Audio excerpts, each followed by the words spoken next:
Pearson Sharp.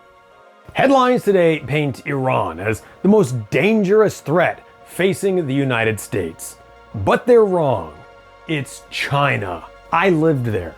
I saw how insidious this regime really operates, and I can tell you firsthand, the Chinese Communist Party is the #1 threat facing the world today. Not just America, but all of humanity. And just to be clear, I'm talking about the regime, not the people suffering under it. Now, there is some good news, and while China is not exactly a paper tiger, they're not as all-powerful as they'd have you believe.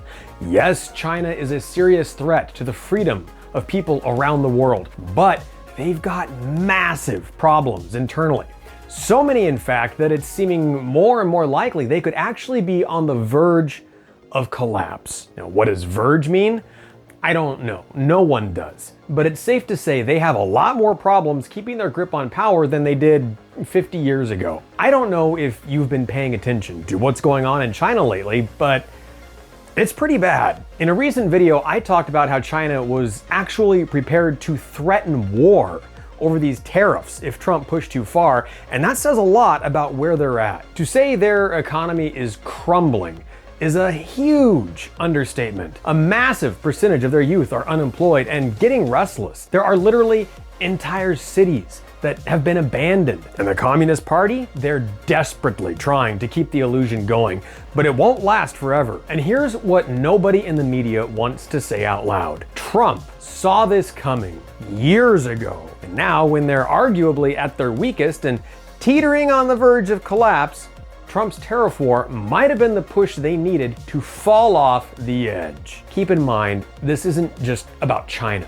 It's about us. About what happens when America finally stops playing by globalist rules and starts putting itself first again. Now, I tell you this from personal experience. I spent a lot of time in China. Over a year living there, in fact, and let me tell you, a year in China feels like a lifetime. On the surface, yeah, it looks impressive. Clean cities, giant infrastructure projects, those high-speed trains that make Amtrak look like a joke.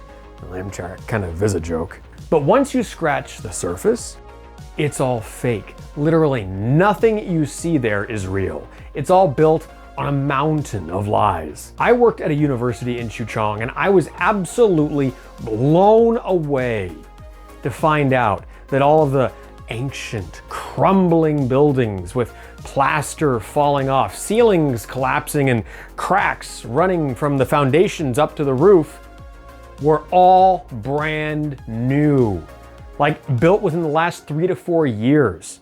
It's actually a perfect metaphor for the entire country. The Communist Party prioritizes speed and display, not substance or value. The depths of poverty that I witnessed living there taught me lessons about humanity that I will never forget. I lived in a new apartment building. It was put up by the university, and honestly, it was pretty nice. Basic and crude in a lot of ways, like unfinished concrete floors in the bathroom and that kind of thing, but well furnished and surprisingly comfortable.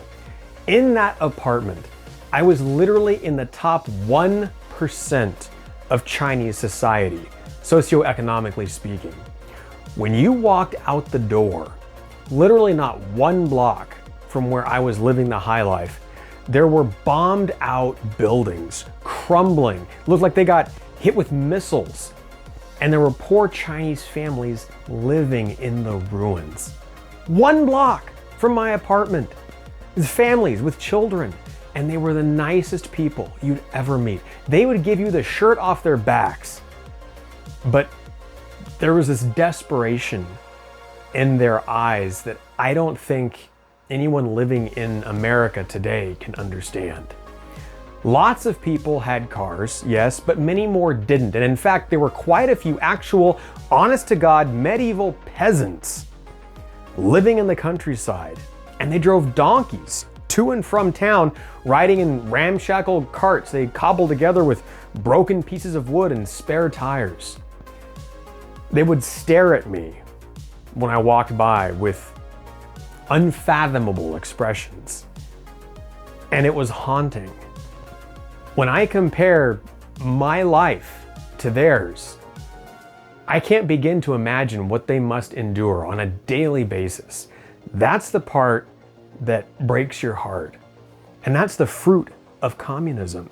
It crushes the human soul, plain and simple.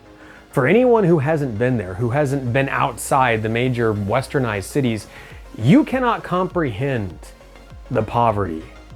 There was a McDonald's in town and a KFC, and both of these establishments were the exclusive province of the elite. Seriously, the only people who eat at McDonald's in China are rich people. It's too expensive for everyone else to afford. Or at least it was when I lived there. If you could eat at Mickey D's, hey, you were doing pretty good. Which is a far cry from the polished image of ubiquitous wealth that China's propaganda machine loves to portray in the media. I came back from that trip realizing something most Americans haven't and probably never will. China isn't powerful, it's brittle. And now it's starting to crack. Let's run through what's actually happening. China has one of the highest youth unemployment rates in the world. Some experts put it above 30%. That's not just a statistic. That's an entire generation with no future. You think that's sustainable? They've got an insane real estate bubble that already burst. Ghost cities, miles of unfinished apartments that nobody lives in. Developers going bankrupt, families who spent their life savings on apartments that were never even built. Just this week, China's central bank cut interest rates again in a last-ditch effort to stimulate the economy. When a country lowers rates over and over again, it's not a sign of confidence, it's a sign of panic. You can feel the fear inside the regime. It's like watching a slow-motion car crash.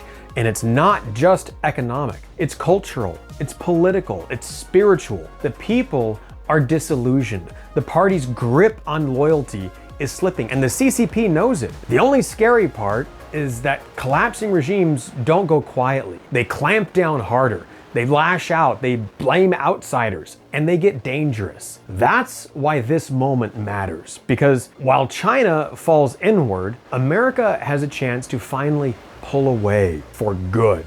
And right on cue, Trump comes in with the trade hammer. Trump actually came out and said that China would have broken apart if we didn't do the deal. That's wild, and it's probably true. Back in 2019, Trump pushed China into a corner, and now he's doing it again, raising tariffs on electric vehicles, on solar tech, on batteries, on steel, the bread and butter of Chinese exports. We're not just talking small stuff. This is strategic decoupling. Think about what that means. We are finally stopping the flow of American dollars that have been propping up this brutal, anti-human, communist regime for decades. This is economic warfare, and Trump is playing to win. These tariffs aren't just about punishing China. They're about breaking our dependence on the CCP and forcing American companies to stop outsourcing slave labor to factories overseas. They're about reshoring key industries like semiconductors, steel, and even green tech. And yes, there's going to be pain. That's how the detox works. But what's the alternative? Staying tethered to a dying, soulless dictatorship that wants to replace us on the world stage? China's model was never sustainable. When you crush innovation, ingenuity, and creativity, the human spirit, you are bound to fail. China relied entirely on stealing intellectual property, manipulating currency, and using its own people like disposable tools. Let me make this simple. We were sold a lie. The globalists told us that if we just played along, if we just sent our factories overseas and ignored the slave camps and the censorship, China would become modern, peaceful, democratic. Instead, they built a surveillance state out of Orwell's worst nightmares. They stomped out dissent, exported poison and propaganda, and worst of all, they used our own money to do it. So yeah, watching the CCP stumble, that's not gloating. It's called accountability. And whether you agree with him or not, President Trump was the only one with the guts to push back. Not with slogans or empty promises, but with real action.